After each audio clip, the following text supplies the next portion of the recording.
যখন আমরা সংসারে থাকি, এই যে আমরা সংসারে আছি, বিভোর হয়ে পড়েছি সংসারে, সংসারের মধু থেকে ভাবছি এইভাবেই হয়তো আমাদের দিন যাবে,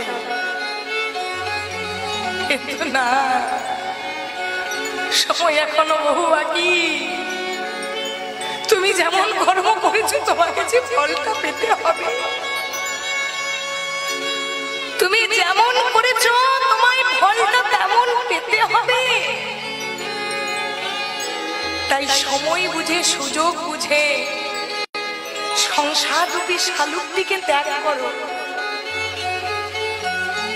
কেউ বলেনি বাবা যে সংসার ছেড়ে দিয়ে সন্ন্যাসী হয়ে কৃষ্ণ ভজন করো না, সংসার ছেড়েই কি কৃষ্ণ ভজন হয়?